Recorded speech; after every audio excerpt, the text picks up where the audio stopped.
Hello everyone, this is ANURADHA Sharma and you are watching my channel IELTS with ANURADHA. Part 1. You will hear a student talking to the study abroad coordinator at her university. First, you have some time to look at questions 1 to 4.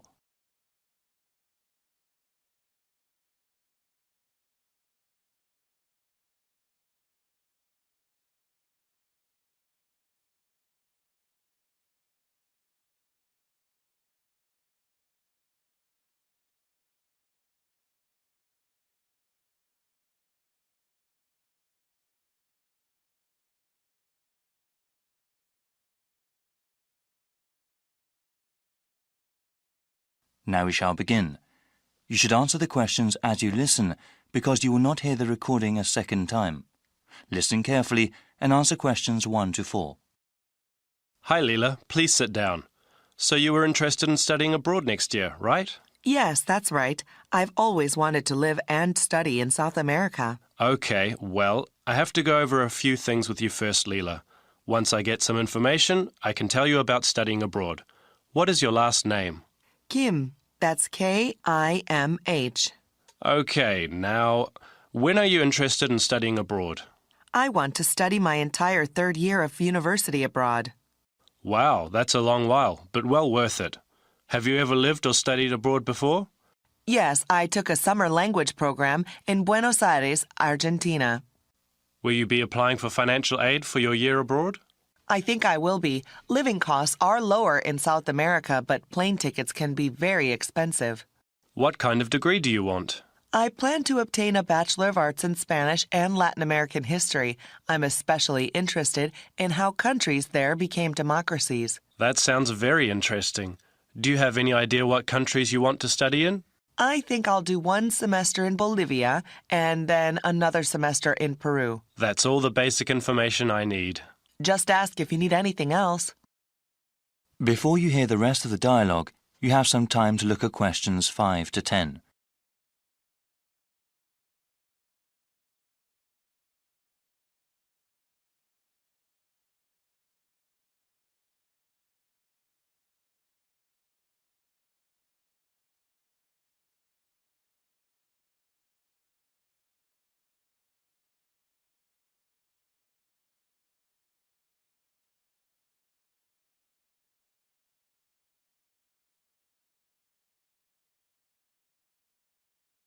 Now listen and answer questions 5 to 10.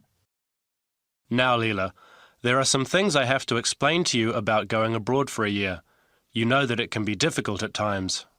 Yes, actually, I had a friend who went to China for just a semester. She said the language barrier was quite a problem. Actually, not only is there a language barrier, there are also cultural differences that can make living or studying in another country very difficult.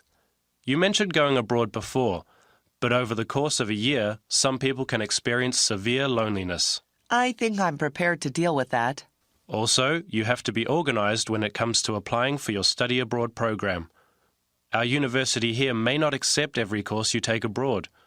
You have to make sure with your academic advisor about which ones are appropriate and will count towards your degree. Understood. Thanks for the advice. Actually, I did want to go over the application procedure briefly with you. I read it on the website, but... Yes, it can be slightly confusing. First of all, please remember to keep your grade point average at 3.2 or above. There are high standards for those sponsored by the school to study in another country. Once you have declared your major, you can begin your research into which programs you want to go to. After filling out the appropriate application, you will submit them to the Office of Study Abroad. After they review your materials, you will be informed about whether or not you can study abroad under the university's name. You will also be informed about how much financial aid you will receive. Sounds slightly daunting. Well, from what I have seen, I don't think you need to worry. Okay then, I'll print the forms from the online website now and get started. Good luck, Leela. Thank you so much. No problem. If you have any other questions, please email or call. I will. Bye then. That is the end of part 1. You now have half a minute to check your answers.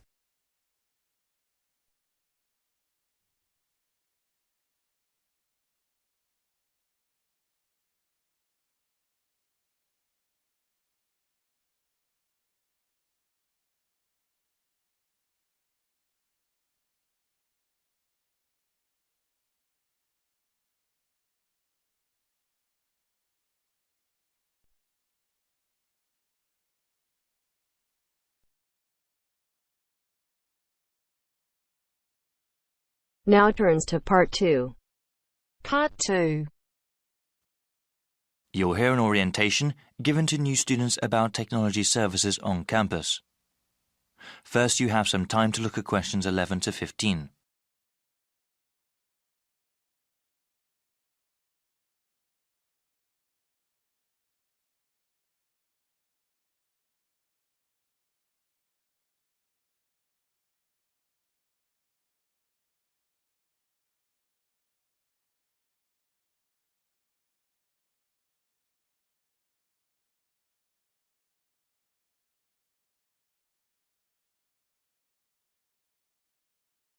Now listen to the first part of the orientation and answer questions 11 to 15.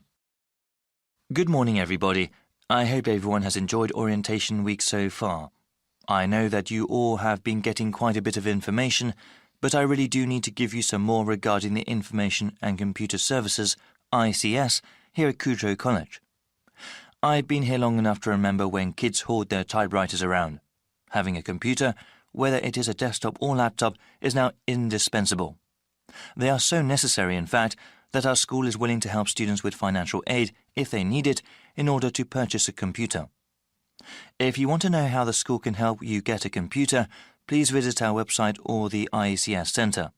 Though we coordinate the One Student, One Computer program, our main task at ICS is to help students deal with any technical issues that they have. We have a help desk where students can call in and ask about any computer problems they have. At this time of the school year, the help desk assists students with connecting computers to the school network. Included in your orientation packets are instructions on how to do so. As you can see, the instructions for connecting a Windows-based PC is much more complicated than for an Apple computer. We actually recommend the latter because it is good for students to focus on their work, not on solving problems that come from the computer's operating system. If you call the help desk, you can also get help with things like connecting your printer. Best of all, if your computer is having major problems, you can bring it in and get it serviced. Before you hear the rest of the orientation, you have some time to look at questions 16 to 20.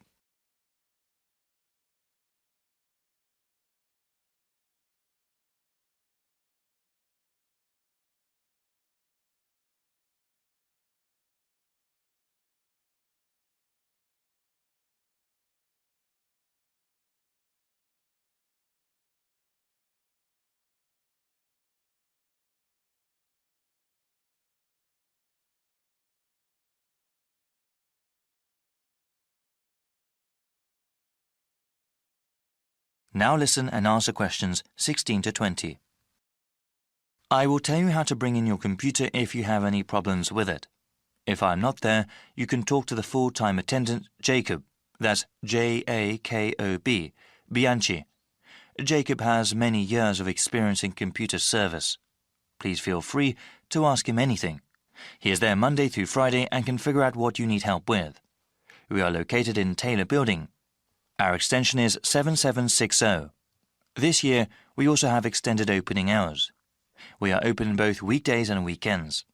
During the week, we are open from 9 to 7 and on Saturdays from 12 p.m. to 5 p.m. Fill out a form and if you need to drop your computer off, we'll get it fixed right away. Thank you all for listening and good luck with your studies.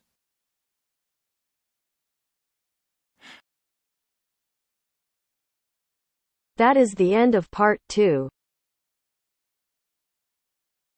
You now have half a minute to check your answers.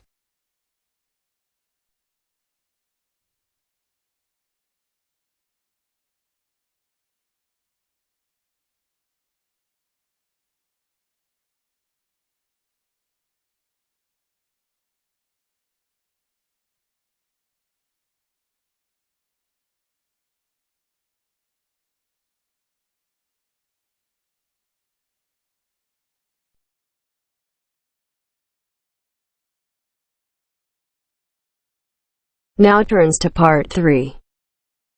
Part 3. You will hear 3 students talking about how to spend their time before going to university. First, you have some time to look at questions 21 to 25.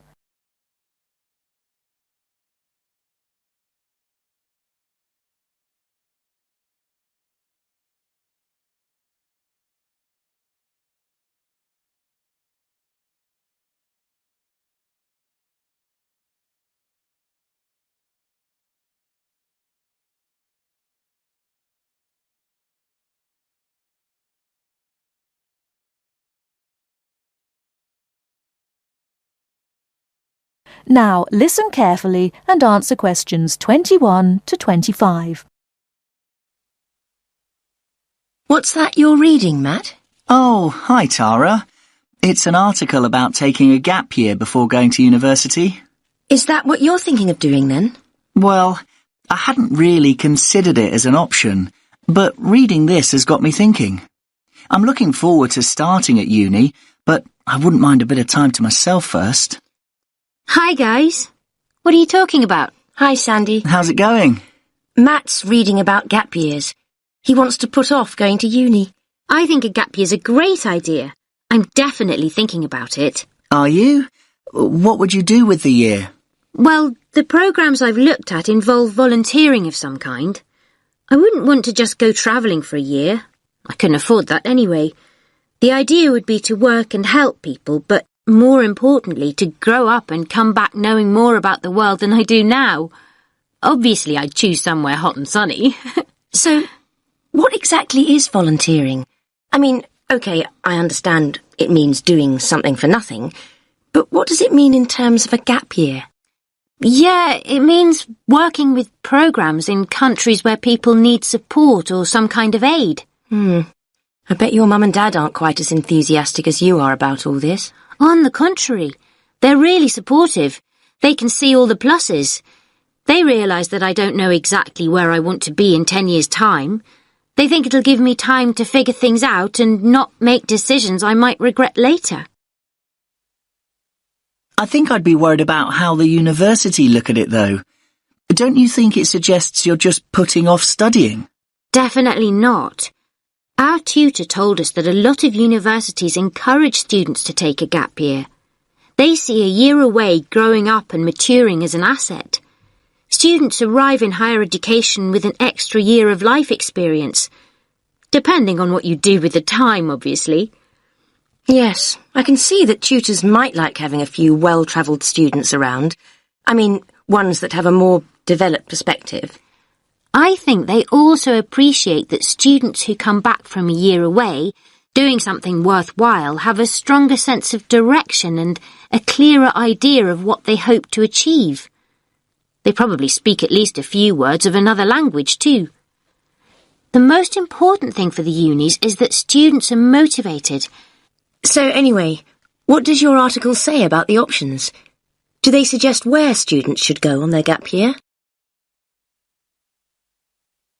You now have some time to look at questions 26 to 30.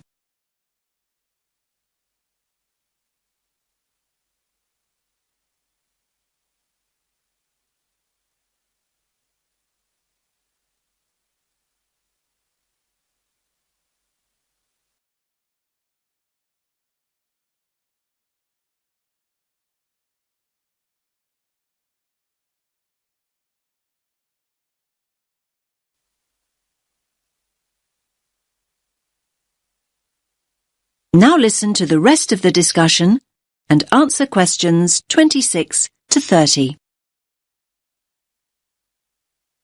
Well, apparently, Australia's the country where the highest percentage of students take a gap year, and it's the most popular destination for gap year students from other countries as well as Britain. I like the sound of a year in Australia. They say here that there are 3 main attractions. The abundance of great coast, beautiful beaches, learn to surf, all that stuff.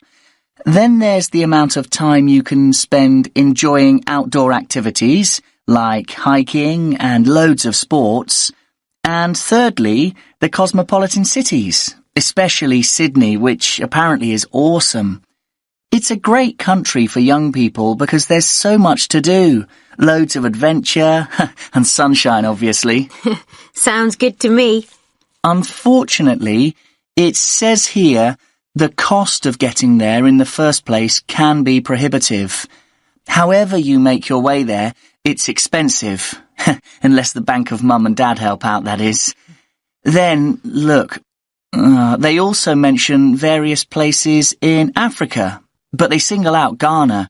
Students can get involved with the construction of new schools or teaching the kids that are already in them. That does sound really rewarding and interesting, I have to say. I guess there's a huge sense of achievement with something like that, and you get fantastic life experience from living in another culture. I think you pick up some real practical skills too. Skills you can bring back with you. Another place I really like the sound of is Nepal. What's the attraction there? Most of the volunteering involves teaching again, and it's that sense of achievement that people are after. They also say, let me read it, students are attracted by the simplicity of daily existence. I think they mean you have to spend a year without your computer and all the rest of it. It's all about going back to basics. So where do people stay? They live on farms or in mountain retreats. I'm not so sure I could manage that. I don't mind hard work, but I like a hot shower at the end of the day. Yeah, I imagine the food's not great either. They do actually say here that one of the things volunteers miss is good food choices. Anyway, there are plenty of other options. Why don't you read the rest of the...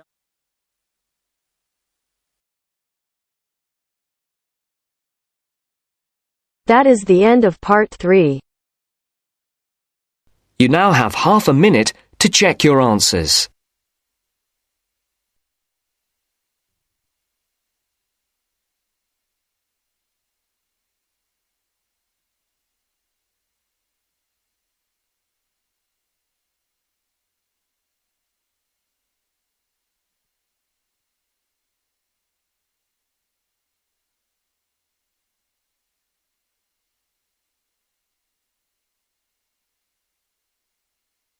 Now turns to part 4. Part 4. You will hear a woman talking about retail psychology. First, you have some time to look at questions 31 to 40.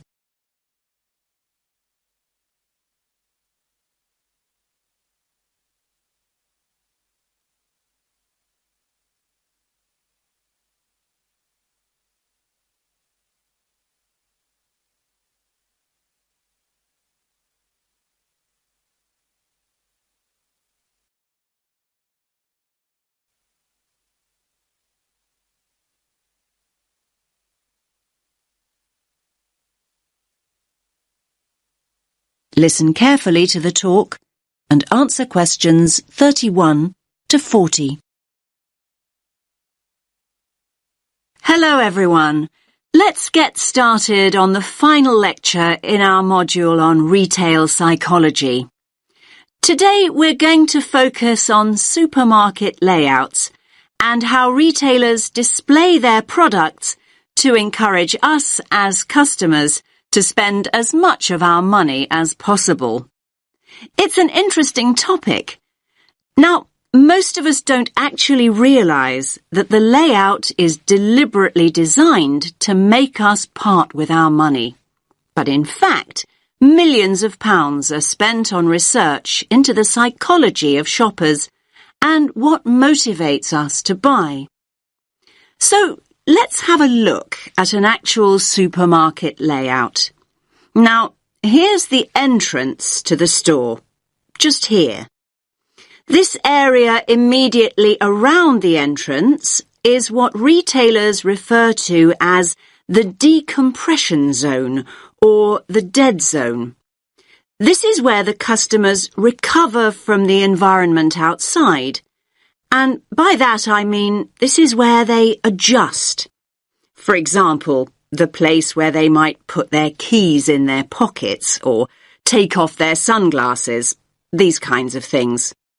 So, what do you notice about this area? It's very empty, isn't it? Yes, it's pretty much clear of stock altogether. This area is not designed or used to sell us anything. Basically, the supermarkets never put any merchandise here because they know that no one's ready to buy yet.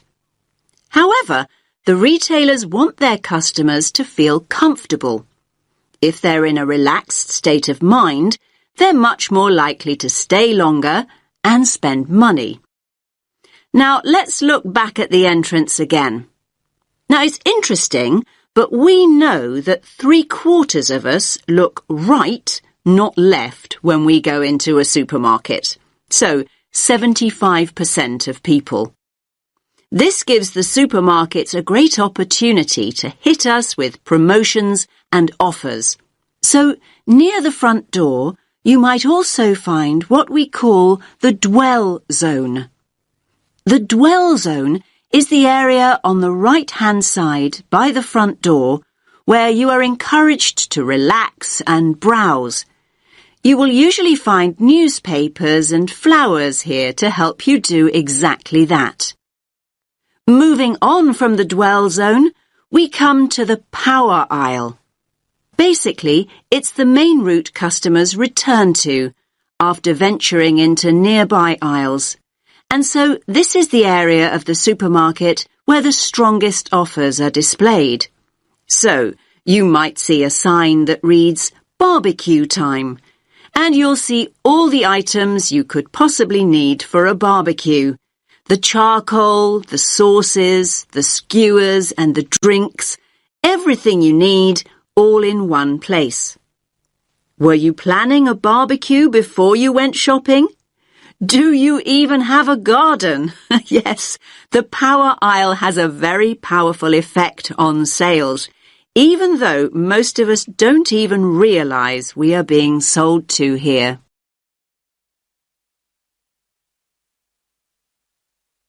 Now, let's think about fruit and vegetables for a moment.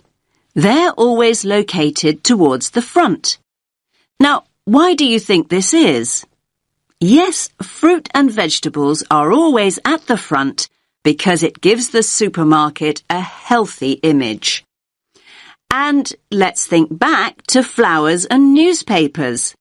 We talked about both these items earlier. And yes, they're displayed near the front on the right. Now, they're known as distress goods. Why's that? Well, these are the goods that we often buy in a hurry or on impulse. In other words, these are the items we didn't actually intend to buy at all. But the supermarkets want us to put them in our trolleys even before we start our proper shopping. Now, what about everyday items like bread or milk or cereals? They're always placed right at the back of the supermarket. Yes, in this area here. Again, this is a deliberate strategy by the supermarkets.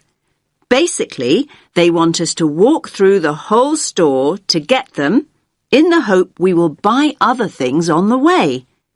That's why items like these are often called destination goods. Now, where products are placed on the shelves makes a real difference. We read shelves a bit like we read a book. Our eyes go from left to right. And they want you to focus on the more expensive items, so they place them at eye level. It's often quite hard to spot items like cheap tinned food. Why is that? Well, they're normally placed very low on the shelves.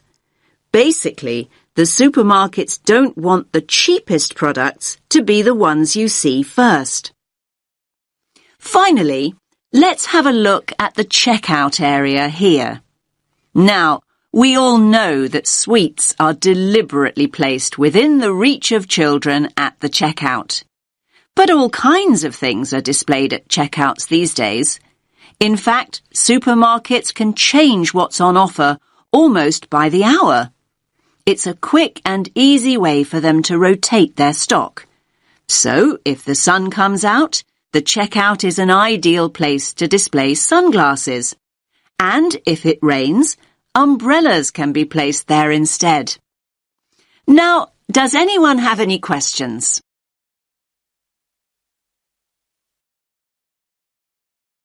That is the end of part 4. You now have half a minute to check your answers.